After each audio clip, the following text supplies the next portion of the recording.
نحمده ونصلي على رسوله الكريم اما بعد فاعوذ بالله من الشيطان الرجيم بسم الله الرحمن الرحيم رب اشرح لي صدري ويسر لي امري واحلل عقدة من لساني يفقهوا قولي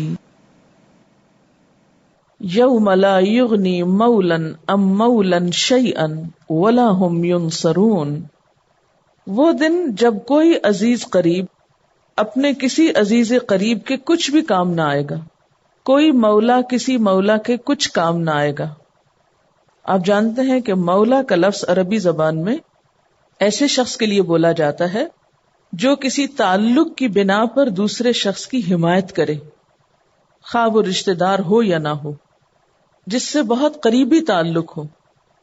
جہاں رشتہ داروں کا حال یہ ہوگا کہ فَإِذَا نُفِخَ فِي الصُّورِ فَلَا أَنْسَابَ بَيْنَهُمْ، جب سور میں پھونک مار دی جائے گی تو کوئی رشتہ داری باقی نہیں رہے گی۔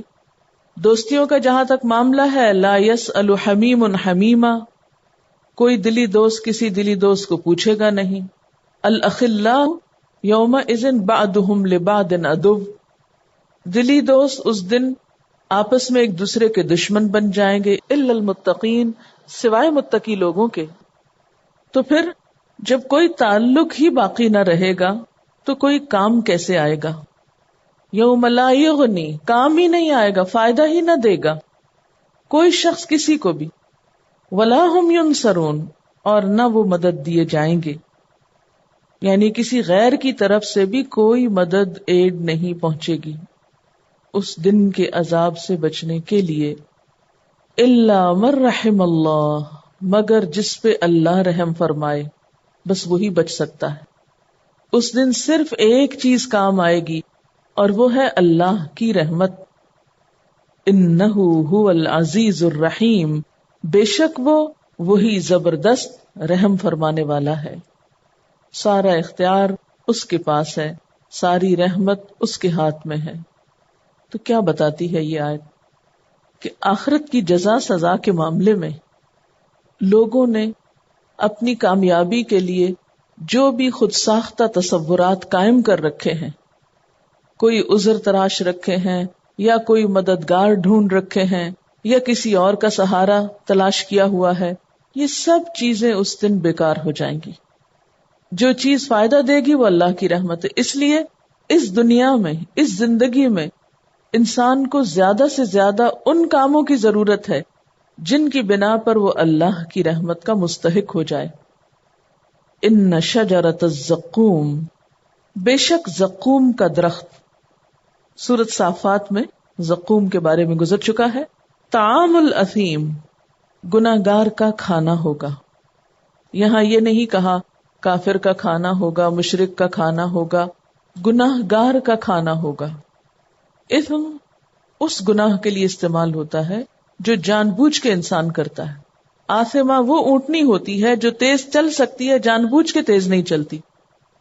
تو جو لوگ اچھے کام کر سکتے ہوں صرف غفلت کی وجہ سے، صرف اپنے نفس کی خواہشات کی وجہ سے نہ کریں، یا حرام کام چھوڑ سکتے ہوں لیکن صرف وقتی لذت کی خاطر نہ چھوڑیں، تو پھر انہیں قیامت کے دن ایسی سزا کا سامنا کرنا ہوگا۔ اور یہ زقوم کا درخت کیسا ہے جو اس وقت پیش کیا جائے گا؟ کل محل، محل کی طرح۔ محل کیا چیز ہے؟ پگھلا ہوا تانبا، آگ میں پگھلی ہوئی چیز، یا تلچھٹ، تیل کے نیچے جو گدلی سی تھک سی چیز بچ جاتی ہے عموماً۔ اور یہاں ان سارے معنوں میں تیل کی تلچھٹ کا معنی زیادہ قریب تر ہے۔ گویا زقوم یعنی تھور کا درخت جب انسان کھا لے گا تو پیٹ میں جا کر کھولنا شروع ہو جائے گا، آگ لگا دے گا۔ دنیا میں بھی آپ نے دیکھا ہوگا کہ بعض غذائیں کھانے کے بعد پیٹ میں خاص قسم کی جلن شروع ہو جاتی، خصوصاً آئلی چیزیں جو ہارٹ برن کا سبب بنتی ہیں۔ اسی کیفیت سے تھوڑا سا اندازہ لگا لیں کہ پھر تھور کھانے کے بعد، وہ زہر کھانے کے بعد انسان کا حال کیا ہوگا۔ وہ پیٹ میں اس طرح جوش مارے گا جس طرح پانی کھولتے ہوئے جوش مارتا ہے، اس میں حدت بھی ہوگی، شدت بھی ہوگی، جلن بھی، تلخی بھی، کڑواہٹ بھی. آپ دیکھیے کہ تیل جب ابلتا ہے تو اس میں عموماً کھلاہٹ نہیں ہوتی. جس طرح پانی کھولتا ہے نا تو اس کے اندر ایک گڑگڑ سی اور اس میں بلبلے بن رہے ہوتے ہیں اور وہ ایک خاص قسم کی حرکت ہوتی ہے اس پانی میں. لیکن تیل کو آپ جتنا بھی گرم کریں وہ اس طرح نہیں کرتا. لیکن جب تیل بھی پانی کی طرح، اور تیل بھی نہیں، تیل کا بھی ایک تھک سا حصہ پانی کی طرح ابلنے لگے تو پھر اس کی شدت کا حال کیا ہوگا، یعنی ہم اس کو امیجن نہیں کر سکتے. دنیا میں جو کچھ ہوتا ہے ابلتے ہوئے تیل میں، اس سے بھی زیادہ شدت ہوگی اس کے کھولنے میں. اور یہ دونوں صفات یہاں جمع کر دی گئیں. یغلی فی البطون، وہ پیٹوں میں ابلے گا، کھولے گا. کیسے؟ کغلی الحمیم، جس طرح ابلتا پانی کھولتا ہے. یعنی کھلاہٹ پانی کی طرح ہوگی لیکن وہ پانی نہیں ہوگا، تیل ہوگا. گویا تیل کی صفت بھی ہوگی اور پانی کے ابلنے کی صفت بھی ساتھ جمع ہو جائے گی. اور یہ دو چیزوں کو اکٹھا شدت بتانے کے لیے کیا گیا ہے. اب دیکھیں کہ پیٹ میں اگر کبھی مروڑ اٹھے، کوئی چیز گڑبڑ کرے، ہارٹ برن ہو، تو سب سے زیادہ تکلیف جو ہے وہ پیٹ کی تکلیف ہوتی ہے عام بیماریوں میں. اب بھوک بھی لگی ہے، کچھ کھانا بھی ہے، اور کھانا بھی ایسا ہے کہ اسے کھا کر بھوک تو کیا مٹے، الٹا اور تکلیف میں اضافہ ہو، اور پھر انسان اوائڈ بھی نہیں کر سکے گا، کھانا بھی کھانا ہے. یعنی مصیبت کے مارے کھائے گا بھی اور کھا کر مزید تکلیف اٹھائے گا پیٹ کی. یہ کہتے ہیں کہ تھور کا درخت اتنا زہریلا ہوتا ہے کہ بعض اوقات علاج کے طور پر حکیم لوگوں کو پاؤں کے نیچے مسلنے کے لیے کہتے ہیں، اور جب صرف پاؤں سے بھی اس کو مسلتے ہیں تو زبان پہ کڑواہٹ محسوس ہوتی ہے. پھر ساتھ ہی حکم ہوگا خذوہ، پکڑو اس کو. یہ جہنم پر جو فرشتے مقرر ہوں گے ان سے کہا جائے گا خذوہ، اسے پکڑو. فاعتلوہ، پھر اسے گھسیٹو.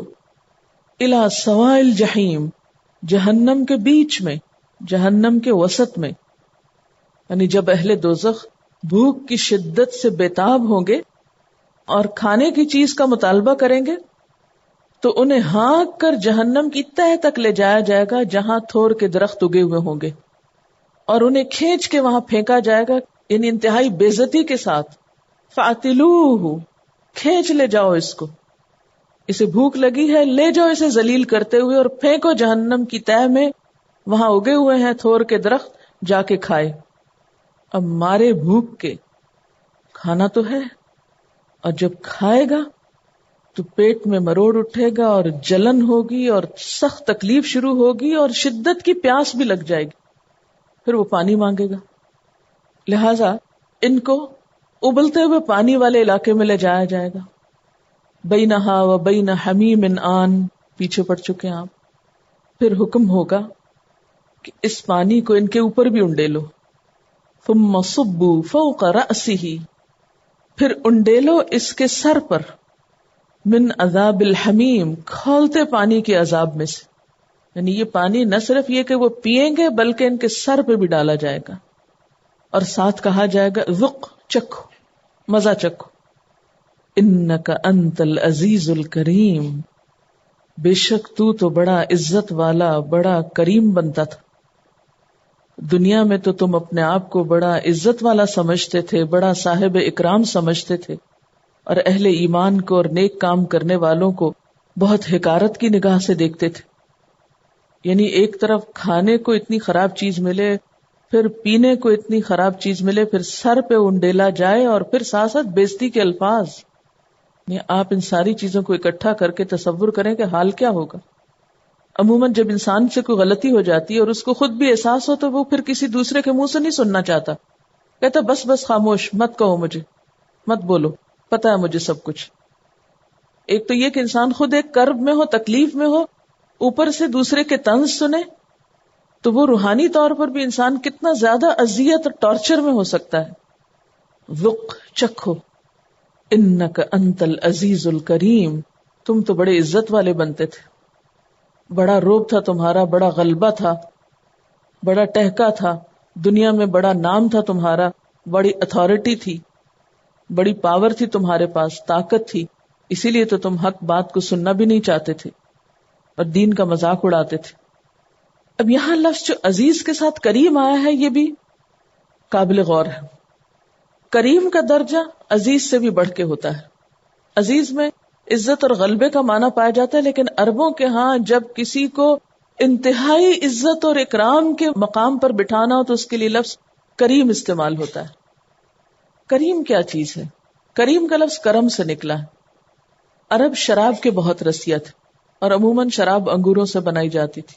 انگور کی بیل کو کرم کہتے تھے. سخاوت کے لیے بھی لفظ کرم استعمال ہوتا ہے. تو جو شخص بہت سخی ہو عموماً وہ شراب پی کے بڑی بڑی سخاوت کیا کرتے تھے. بڑی بڑی رقمیں اور بڑی بڑی چیزیں جو ہیں وہ صدقہ کر دیا کرتے تھے یا نکال دیا کرتے تھے. اور شراب بعض اوقات پیتے بھی اس لیے تھے کہ ہوش میں رہ کے عقل سے کام لیتے ہوئے بڑی بڑی سخاوت نہیں کی جا سکتی. اسی لیے جب قرآن پاک میں آیا نا کہ یسألونک عن الخمر والمیسر، آپ سے شراب اور جوئے کے بارے میں پوچھتے ہیں، قل فیہما اثم کبیر ومنافع للناس، کہہ دیجیے ان دونوں میں گناہ بھی ہے لیکن فائدے بھی. اور وہ فائدے کیا تھے؟ یہی کہ غریبوں پہ بڑے بڑے مال اور چیزیں لٹا دیا کرتے تھے، بڑی بڑی رقمیں لٹا دیا کرتے تھے، اور یہ سب کچھ وہ شراب پی کے کرتے. اور جو جتنا سخی ہوتا تھا اتنا ہی معزز ہوتا تھا. لیکن افسوس کہ یہ ساری سخاوت کس لیے تھی؟ محض اپنا نام بنانے کے لیے، دنیا میں عزت پانے کے لیے. آپ دیکھیں کہ نبی صلی اللہ علیہ وسلم نے جب مکہ فتح کیا تو آپ نے ان سے پوچھا کہ تم میرے بارے میں کیا سمجھتے ہو، کہ میں تمہارے ساتھ کیا معاملہ کروں گا؟ تو انہوں نے کیا کہا تھا؟ اخ کریم ابن کریم. یہ جو کریم کا لفظ تھا، ان کے ہاں کسی کی اگر عزت کرنی ہوتی تو سب سے بڑا جو خطاب یا لقب کسی کو دیا جا سکتا تھا معزز ہونے کا، وہ کریم ہوتا تھا. یہ اس لیے میں ڈیٹیل سے اس کو لے کے جا رہی ہوں کہ جہنم میں انہیں ان کے ٹائٹل یاد کرائے جائیں گے. دنیا میں جو تمہاری بڑی عزت تھی، بہت بڑا مقام تھا، بہت بڑا نام تھا، بڑی عزت تھی، بڑا غلبہ تھا، بہت کچھ تھا تمہارے پاس، آج کیا ہوا؟ وہ سب کچھ بھی تو کام نہ آیا.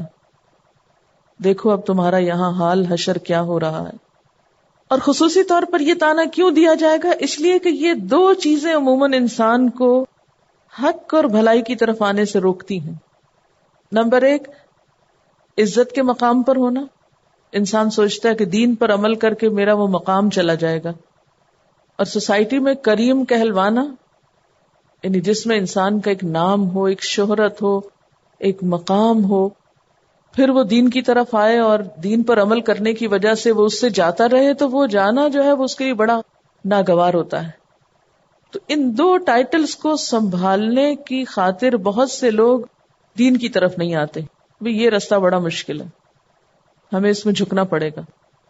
اسی وجہ سے ان کے سروں پہ ابلتا پانی ڈالا جائے گا. اس سر کی خاطر، اس عزت کی خاطر، اس ناک کی خاطر تم نے اللہ کی باتیں نہیں مانی، دین کی طرف نہیں آئے، آؤ چکھو عذاب کا مزہ اور انجام دیکھو. ان ھذا ما کنتم بہ تمترون، یہ وہی چیز ہے جس کے آنے میں تم لوگ شک رکھتے تھے. شک کا تعلق بھی انسان کی سوچ سے ہوتا ہے نا، اس لیے بھی سر پہ پانی انڈیلا جائے گا. اصل میں جو لوگ اپنی خواہشات کی پیروکاری کرنا چاہتے ہوں، عموماً وہ حق بات کو سنتے ہی نہیں، سنے تو شکوک و شبہات کے ساتھ سنتے ہیں، اس پر پوری طرح یقین نہیں کرتے، وہ سنانے والے کو بیوقوف سمجھتے ہیں، یہ اس کا دماغ چل گیا، اس کو ہلکا کر دیتے ہیں. تو بتایا جائے گا کہ یہ ہے وہ چیز جس پر تمہیں شک تھا. اور دوسری طرف ان المتقین فی مقام امین، مقام امین، بے شک تقوی والے، اللہ سے ڈر کے زندگی گزارنے والے، کیونکہ اللہ کا ڈر انسان سے ہر گناہ چھڑوا دیتا ہے، کوئی انا باقی نہیں رہتی، انسان پوری طرح اللہ کا تابعدار ہو جاتا ہے اور نتیجتاً وہ ایک پیسفل شخص ہو جاتا ہے. اور یہی پیس اس کو جنت میں بطور بدلے کے ملے گا. متقی لوگ امن والی جگہوں پر، پر امن مقامات پر ہوں گے. اب دیکھیے کتنا بھی اچھا گھر ہو لیکن اگر علاقہ پر امن نہ ہو تو وہاں رہنا خوف خطرے سے خالی نہیں ہوتا اور بے چینی لگی رہتی. کسی بھی انسان کے لیے اس کے گھر کا پرامن جگہ پر، پرسکون جگہ پر، شہر کے ہنگاموں سے دور، خوف و خطر سے دور ہونا بہت ہی بڑی نعمت ہے. تو جنت کی خوبی اور تعریف اور صفت یہاں کیا بتائی گئی کہ وہاں ان کے گھروں کو کسی قسم کا خوف نہ ہوگا، نہ کسی لوٹ مار کا، نہ کسی چور کا، نہ کسی شور ہنگامے کا. پیس ہی پیس ہوگا، امن ہی امن ہوگا. ہر طرح کے خوف اور اندیشوں اور فکروں سے محفوظ ہوں گے، عالی مقام میں ہوں گے، کوئی غم نہ ہوگا، ہر طرف باغ اور چشمے ہوں گے. ان نعمتوں کے چھن جانے کا خوف بھی نہیں ہوگا، اس لحاظ سے بھی پرامن ہوں گے. فی جنات و عیون، باغات اور چشموں میں. یلبسون من سندس و استبرق متقابلین، وہ پہنیں گے باریک ریشم میں سے اور موٹے ریشم میں سے، یعنی دبیز ریشم میں سے. متقابلین، ایک دوسرے کے آمنے سامنے بیٹھے ہوں گے. دنیا میں تو آپ دیکھیں کسی کو ایک کپڑا نہیں سوٹ کرتا تو کسی کو دوسرا نہیں راس آتا، لیکن وہاں لباس کے اعتبار سے بھی پرامن ہوں گے. اور اہل جنت سے ویسے بھی کہہ دیا جائے گا کہ یہاں تم ہمیشہ تندرست رہو گے، کبھی بیمار نہ ہوگے، ہمیشہ زندہ رہو گے، کبھی نہیں مرو گے، ہمیشہ خوشحال رہو گے، کبھی خستہ حال نہ ہوگے، ہمیشہ جوان رہو گے، کبھی بوڑھے نہ ہوگے. انسان کو عموماً خوف کس چیز کے لاحق ہوتے ہیں؟ میں بیمار نہ ہو جاؤں، میں مر نہ جاؤں، مال نہ چلا جائے، بڑھاپا نہ آ جائے. وہاں ایسی کسی بھی چیز کا خوف نہیں ہوگا. خوبصورت لباس پہن کر ایک دوسرے سے محو گفتگو ہوں گے. کذالک، اسی طرح، وزوجناہم بحور عین، ہم ان کو بیاہ دیں گے حور عین کے ساتھ. زوجناہم جو ہے یہ تزویج سے ہے، کسی کو کسی کا جوڑا قرار دینا، اور بعد میں پھر یہ نکاح کے معنی میں استعمال ہونے لگا. یعنی باقاعدہ وہاں پر نکاح ہوگا. جن کے نکاح پہلے سے دنیا میں نہیں ہوں گے ان کے وہاں جا کر ہوں گے. یعنی متقی لوگوں کے ساتھ ایسا ہی معاملہ ہوگا. اور کس کے ساتھ نکاح ہوگا؟ بحورن. حور کا لفظ جو ہے یہ حورا کی جمع ہے. حورن کا لفظی معنی ہوتا ہے آنکھ کی سفیدی، اور انتہائی سفیدی، کیونکہ وہ بلیک کے ساتھ کنٹراسٹ پہ آتی ہے نا، تو باقی جسم یا باقی سفیدی کے مقابلے میں زیادہ بہتر سفیدی نظر آتی ہے. تو ایسی آنکھ کے لیے استعمال ہوتا ہے جس میں سفیدی بہت سفید اور سیاہی بہت سیاہ ہو. اور حورا اس کے لیے کہا جاتا ہے کہ جن کے حسن اور جمال کو دیکھ کر لوگ حیرت زدہ رہ جائیں. اینن اینا کی جمع ہے، کشادہ چشم، یعنی خوبصورت آنکھوں والیاں. تو ہم انہیں سفید بڑی آنکھوں والی عورتوں سے بیاہ دیں گے. یدعون فیہا بکل فاکہۃ آمنین، وہ طلب کریں گے اس میں ہر طرح کے پھل، آمنین، امن سے رہنے والے ہوں گے، بے خوفی کے ساتھ. جب وہ طلب کر رہے ہوں گے تو انہیں یہ فکر نہیں ہوگی کہ اب یہ ملیں گے نہیں. دنیا میں تو بعض اوقات ایسا ہوتا نا کہ آپ کا کسی خاص پھل کے کھانے کو بہت دل چاہتا ہے لیکن اس وقت اس کا موسم ختم ہو چکا ہوتا ہے. یا بعض اوقات جب موسم ختم ہونے والا ہوتا ہے تو اس وقت اگر کوئی آپ کا پسندیدہ پھل ہو تو آپ کو یہ فکر رہتی ہے کہ اوہ اب تو یہ چند دن کا مہمان ہے، ختم ہونے والا ہے. لیکن وہاں یہ خوف نہیں ہوگا، پھلوں کی طلب میں بھی آمنین ہوں گے. پھر اسی طرح دنیا میں بعض اوقات کوئی پھل آپ کھا لیں، یا اگر زیادہ پسند ہے زیادہ کھا لیں تو اس سے پھر بعض اوقات بیمار ہونے کا اندیشہ ہوتا ہے یا انکمفرٹیبل فیل کرتے ہیں آپ. لیکن وہاں اس قسم کا کوئی بھی اندیشہ نہ ہوگا. اس لیے پھلوں کی طلب کے ساتھ بھی لفظ آمنین آیا ہے. اور سب سے بڑی بات، لا یذوقون فیہا الموت، وہ اس میں موت کا مزہ نہ چکھیں گے، الا الموتۃ الاولی، مگر پہلی موت جو آ چکی. یعنی دنیا میں جو موت آنی تھی آ گئی. اب اس کے بعد جنت میں جا کر موت بھی نہیں ہوگی، کیونکہ موت کا خوف سب سے بڑا خوف ہے، وہ خوف بھی ختم ہو جائے گا. بخاری کی حدیث میں آتا ہے کہ موت کو ایک مینڈھے کی شکل میں لا کر دوزخ اور جنت کے درمیان ذبح کر دیا جائے گا اور اعلان کر دیا جائے گا، اے جنتیو، تمہارے لیے جنت کی زندگی دائمی ہے، ہمیشہ کی ہے، اب تمہارے لیے موت نہیں. اور اے جہنمیو، تمہارے لیے جہنم کا عذاب دائمی ہے، موت نہیں. لا یذوقون فیہا الموت الا الموتۃ الاولی ووقاہم عذاب الجحیم، اور وہ ان کو بچا لے گا جہنم کے عذاب سے. فضلا من ربک، یہ تیرے رب کی طرف سے بطور فضل ہوگا. یعنی کسی بھی شخص کا جہنم سے بچایا جانا دراصل اللہ کے فضل سے ہوگا. جیسے نبی صلی اللہ علیہ وسلم نے فرمایا اعملوا وسددوا وقاربوا واعلموا ان احدا لن يدخله عمله الجنہ. عمل کرو اور اپنی حد استطاعت تک زیادہ سے زیادہ ٹھیک کام کرنے کی کوشش کرو، مگر یہ جان لو کہ کسی شخص کو محض اس کا عمل ہی جنت میں داخل نہ کرے گا. لوگوں نے عرض کیا یا رسول اللہ صلی اللہ علیہ وسلم، کیا آپ کا عمل بھی؟ یعنی آپ تو اتنے زیادہ عبادت گزار ہیں. آپ نے فرمایا ولا انا الا ان يتغمدني اللہ برحمہ. ہاں میں بھی محض اپنے عمل کے زور سے جنت میں نہ پہنچوں گا، الا یہ کہ مجھے میرا رب اپنی رحمت سے ڈھانک لے. یہ بھی بخاری کی روایت ہے. تو اس سے کیا پتہ چلتا ہے کہ انک من تدخل النار فقد اخزیتہ وما للظالمین من انصار. اور ایک اور جگہ پر آتا نا کہ فمن زحزح عن النار وادخل الجنۃ فقد فاز، کہ جو شخص آگ سے بچا لیا گیا اور جنت میں داخل کر دیا گیا وہ یقیناً کامیاب ہو گیا. اور یہ اللہ کے فضل سے ہی ہو سکتا ہے، اس لیے ہمیشہ اللہ تعالیٰ سے اس کا فضل مانگتے رہنا چاہیے. ذالک هو الفوز العظیم، یہی بہت بڑی کامیابی ہے. فانما یسرناہ بلسانک، پس بے شک ہم نے اس قرآن کو آپ کی زبان پہ آسان کر دیا ہے. لعلہم یتذکرون، شاید کہ وہ نصیحت پکڑیں.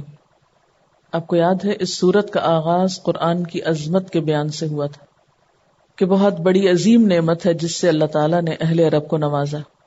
اگر وہ اس کی قدر کریں گے تو دنیا و آخرت کی کامیابی پائیں گے، اگر گھمنڈ میں مبتلا ہو کر اس کی ناقدری کریں گے تو پھر خود ہی نقصان اٹھائیں گے، دنیا و آخرت میں اپنی بربادی کے سامان کریں گے. اب آخر میں پھر ایک نئے طریقے سے وہی بات یاد کرا دی گئی. فَإِنَّمَا يَسَّرْنَاهُ بِلِسَانِكَ لَعَلَّهُمْ يَتَذَكَّرُونَ، ہم نے اس کتاب کو آپ کی زبان پہ آسان کر دیا ہے. حقیقت یہ کہ قرآن پاک بہت عظیم کتاب ہے، کوئی اس کا احاطہ نہیں کر سکتا. اس کے اتنے پہلو ہیں، اس میں اتنی گہرائی ہے کہ کوئی بھی شخص اس کا حق ادا نہیں کر سکتا. لیکن حیرت کی بات ہے کہ اتنی عظیم کتاب ہونے کے باوجود اس کا سمجھنا اللہ تعالیٰ نے بہت آسان بھی کر دیا ہے. جو شخص اس کے ذریعے حق کو پہچاننا چاہے، جاننا چاہے، بہت آسانی سے اپنی منزل کو پا سکتا ہے. یسرناہ کا لفظ ہے، یہ تیسیر سے ہے، کسی چیز کو کسی مقصد کے لیے موزوں، سازگار اور ہر پہلو سے مستحکم بنانا. اس کو جب عربی کے محاورے میں بولا جاتا ہے نا گھوڑے کے لیے، یسر الفرس للرکوب یا یسر الفرس للرکوب، کہ گھوڑا سواری کے لیے آسان بنا دیا گیا، تو اس کا معنی کیا ہوتا ہے کہ گھوڑے کو زین، رکاب، لگام اور دوسرے سارے لوازمات کے ساتھ آراستہ کر دیا گیا. اب کوئی بھی سوار ہو کے سواری کرنا چاہے تو اس کے لیے آسان ہے، یعنی تیار کر دیا گیا. تو قرآن پاک کو بھی ایک ایسی شکل میں، اتنے بہترین انداز میں، سورتوں کی شکل میں، پھر سورتوں کے بھی کچھ اجزاء اور حصوں کی شکل میں، آغاز، انتہا، اس کے اندر دلائل، یعنی ہر لحاظ سے اسے اس طرح آراستہ کر دیا گیا ہے کہ سمجھنے والا اس کو آسانی سے سمجھ سکتا ہے. اور بلسانے کا مطلب کیا ہے کہ خالص عربی زبان میں، جو قریش کی زبان تھی اس میں نازل ہوا ہے. کیونکہ عربی زبان کے بھی کئی لہجے تھے نا، لیکن قریش کی زبان سب سے بہترین زبان تھی فصاحت و بلاغت میں، تو اللہ تعالیٰ نے اس کتاب کو ان کی زبان میں اتارا. آپ چونکہ قریش سے تھے نا، تو اس لیے آپ فرمایا باللسانک، تو خصوصاً انہیں کہا جا رہا ہے کہ تمہاری اپنی زبان تمہارے لہجے میں اتری ہے، پھر بھی نہ سمجھو تو اس سے بڑا قصوروار پھر کون ہوگا. فرتقب، نہیں سمجھتے تو آپ انتظار کیجئے. انہم مرتقبون، بے شک وہ بھی انتظار کرنے والے ہیں. کس چیز کا انتظار کرو؟ اللہ کے عذاب کا. اگر یہ نہ ایمان لائے تو یہ دنیا میں بھی سزا پائیں گے. اور وہ کس بات کا انتظار کر رہے ہیں؟ اپنی بدعمالیوں کی سزا پانے کا، یا دوسری طرف نبی صلی اللہ علیہ وسلم کے اس کام کی ناکامی کا. اور میں دیکھتے ہیں کہ پھر کون کامیاب ہوتا ہے اور کون ناکام ہوتا ہے. فرتقب انہم مرتقبون، بس آپ انتظار کیجئے، وہ بھی انتظار کر رہے ہیں. کہ اس کشمکش کا نتیجہ کیا نکلتا ہے، انجام کس کے حق میں اور کس کے خلاف جاتا ہے۔ بظاہر دیکھنے میں وقتی طور پر اگر اہل حق کو ناکامی بھی ہو رہی ہے تو اس پر بھی مایوس نہ ہو، بد دل نہ ہو، کیونکہ انجام کار حق ہی کے حق میں ہوگا۔ وآخر دعوانا ان الحمد للہ رب العالمین۔ سبحانک اللہم وبحمدک نشہد ان لا الہ الا انت نستغفرک ونتوب الیک۔ والسلام علیکم ورحمۃ اللہ وبرکاتہ۔